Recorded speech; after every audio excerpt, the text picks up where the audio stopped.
မြောက်ဘရင်၏အန်ခေခံစစ်ပွဲဒီမြောက်ကလေးမွေးမွေးချင်းမှာပဲမြောက်ဘရင်ကသူ့ကိုစားပစ်ချင်ခဲ့တာပါဒါပေမဲ့နောက်တစ်စက္ကန့်မှာပဲမြောက်ကလေးကသူ့အဖေရဲ့မျက်နှာတက်တဲ့ကိုလက်သီးနဲ့လှမ်းထိုးလိုက်ပါတယ်ဒါကိုမြင်တော့မြောက်ဘရင်ကအလွန်သဘောကျသွားပြီးဒါမှငါရဲ့တကယ်အမွေခံသားရင်းကွဲဆိုပြီးဖြစ်သွားခဲ့တယ်အဲ့ဒီချိန်မှာပဲမြောက်ဦးကြီးတကောင်ကပိန်နေနေတဲ့နောက်ထပ်မြောက်ကလေးတကောင်ကိုချီပြီးထွက်လာပါတယ်ပြီးတော့ဒီမြောက်ကလေးကမှရာဇပလင်ကိုဆက်ခံဖို့တရားဝင်ခွင့်ရရှိတဲ့အမွာအကိုကြီးဖြစ်တယ်လို့ပြောလာပါတော့တယ်ဒလိထုံးတဲ့အရာဆိုရင်တော့ညီဖြစ်သူကိုတက်ပြရမှာပါမြောက်ဘရင်ဟာညီကိုနှစ်ယောက်ကိုချီပြီးဘာလို့ရမှန်းမသိဝေခွင့်မရဖြစ်နေခဲ့တယ်အဲ့ဒီခါမှာပဲမကောင်းဆိုးဝါးဆုံးမကမြောက်ဘရင်ရဲ့နားထဲမှာကံကြမ္မာကြောင့်ဖြစ်ရတာပါဆိုပြီးလာရောက်တွေးထိုးပါတော့တယ်ဆုံးမကဒီအကောင်လေးမွေးလို့သူ့အမေတေးရတာဆိုပြီးအကိုဖြစ်သူကိုအပြစ်ပုံချတဲ့အပြင်မျိုးနွယ်စုအတွက်လည်းချိန်စာတင်စီမဲ့ကောင်လို့ပြောခဲ့တယ်ဒါကြောင့်မြောက်ဘရင်လည်းအကြီးကောင်ကိုစွန့်ပစ်ဖို့ကလွယ်လို့အခြားရွေးချယ်စရာမရှိတော့ပဲမြောက်အိုကြီးကိုဒီကလေးကိုတွားဖြောက်ဖြက်ပစ်ဖို့အမိန့်ပေးလိုက်ပြီးညီဖြစ်သူကိုပဲအမွေခံအဖြစ်ကြီးညာလိုက်ပါတော့တယ်မြောက်အိုကြီးဟာအကိုဖြစ်သူမြောက်ကလေးကို6ထဲချပစ်လိုက်ပေမဲ့ကံကောင်းကျင်တော့လမ်းမှာနွယ်ပင်တွေနဲ့ညှိနေခဲ့ပါတယ်အဲ့ဒီအချိန်မှာဝံပလွေတကောင်ကဒါဟာကောင်းကင်ကကြလာတဲ့အစာပဲဆိုပြီးစားဖို့လှမ်းခုန်လိုက်တဲ့အပြစ်ကင်းတဲ့မြောက်ကလေးကတော့ကစားနေတဲ့အမှတ်နဲ့ဝံပုတ်တွေကသူ့လက်မောင်းကိုကိုက်ပြက်ပစ်လိုက်တဲ့အထိမတိရှာပါဘူးအဲ့ဒီလိုဘေးကြုံနေရတော့နှာခေါင်းကြီးရဲ့မြောက်ကြီးတကောင်ကသူ့ကိုအချိန်မီကယ်တင်နိုင်ခဲ့ပါတယ်နှာခေါင်းကြီးဟာသူ့ရဲ့ရုပ်ဆိုးမှုကြောင့်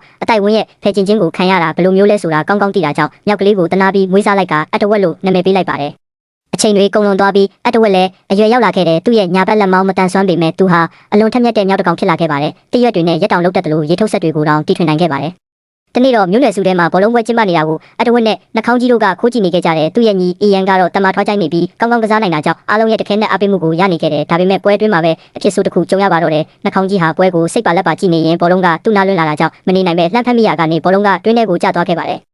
ဒါကိုမျိုးနွယ်စုဝင်တွေကဝိုင်းအောင်လာပြီးနှာခေါင်းကြီးကိုဝိုင်းရိုက်ဝိုင်းကန်ကြပါတော့တယ်အတဝက်ကတော့တကိုင်းတစ်ချောင်းကိုတုံပြီးစိတ်ကက်တဲ့ပူပေါင်းတွေမှုတ်ကဘောလုံးကိုတွင်းထဲကနေဆွဲထုတ်ပေးလိုက်တဲ့အားလုံးအံ့အားမင်တက်သွားကြပြီးအီယန်ကတော့သူ့ထက်လူရဝင်သွားလို့မကြေမနက်ဖြစ်သွားခဲ့တယ်အီယန်ကတကိုင်းကိုလူယူပြီးအတဝက်ကိုအပေါ်မြောက်လိုက်တဲ့အချိန်မှာပဲမြောက်ဦးကြီးကအတဝက်ရဲ့ခြေချောင်းလေးတွေကိုတတိပြုမိသွားပါတယ်အတဝက်ရဲ့ခြေချောင်းတွေဟာတာမန်ထက်ထက်ဝက်လောက်တိုးနေပြီးဒါဟာတော်ဝင်သွေးရဲ့အမှတ်သားပဲဖြစ်ပါတယ်မြောက်ဦးကြီးနဲ့ဆုံးမတို့ဟာဒါဟာလွန်ခဲ့တဲ့နှစ်တွေကစွန့်ပစ်ခဲ့တဲ့အကိုကြီးဆိုတာချက်ချင်းရိပ်မိသွားကြတယ်အီယန်ကသူ့အကိုဆွမ်းမြောက်ရာကနေလွတ်ချလိုက်ပေမဲ့ဘောလုံးကသူ့လက်မှာကပ်နေတာကြောင့်ဘာလို့ရမှန်းမသိဖြစ်သွားခဲ့တဲ့အဲ့ဒီရှုပ်ထွေးနေတဲ့အခြေအနေထဲမှာမျိုးနွယ်စုဝင်တွေကဝိုင်းကူညီကြရင်မြောက်တကောင်ဟာဘောလုံးနဲ့အတူလေထဲလွင့်သွားပြီးမြောက်ဘရင်ရဲ့ခေါင်းပေါ်ကိုကြက်ကစပင်းတွေကိုဆွဲခွာမိရတာဖြစ်သွားပါတယ်ဆုံးမကအီယန်ကိုအတဝက်ကိုမရှင်းထုတ်ရင်နင့်ပလင်ပြောက်လိုက်မယ်လို့တတိပေးလိုက်တယ်ဒါနဲ့သူတို့ကအတဝက်ကိုစပင်းကျွတ်သွားတဲ့ကိစ္စအတွက်အပြစ်တင်ခံရအောင်မြောက်ဘရင်ရှေ့မောက်ကိုခေါ်လာခဲ့ကြတယ်ဒါပေမဲ့အတဝက်ကတစ်ခတ်လေးတွေနဲ့တာဘူးတစ်ခုကိုချက်ချင်းလုပ်ပြီးမြောက်ဘရင်ကိုစောင်းပေးလိုက်တာကြောင့်မြောက်ဘရင်ရဲ့ခံရထဲဝါတဲ့ပုံစံကိုမြင်ပြီးတမျိုးနဲ့စုလုံးသဘောကျသွားကြပြန်တယ်ဒီအတော်တွင်ဆုံးမကဂူထဲမှာဂါထာမန်တရားတွေရွတ်ပြီးကျန်းကောင်ထောင်ပေါင်းများစွာကို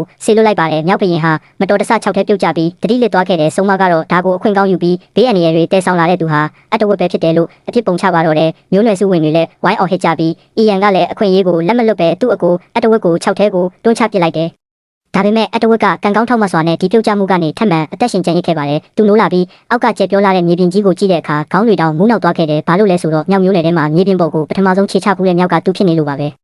နှာခေါင်းကြီးကသူ့ကိုတစ်ပင်ပေါ်ပြန်တက်နိုင်အောင်ကူညီပေးခြင်းပေမဲ့အတဝက်ကတော့မျက်ခင်းပြင်စီကိုတတိရှိရှိရှောက်သွားခဲ့တဲ့အဲ့ဒီမှာငှက်ကလာအုပ်အရှိကြီးနှစ်ကောင်ကသူ့လမ်းကိုပိတ်ထားပြီးသူတို့နှုတ်တီးတဲ့ကတတိတွေကိုလူဖို့ကြိုးစားတာကြောင့်အတဝက်မှာမတ်တက်ရက်ပြီးခုခံမှုဖြစ်လာခဲ့တယ်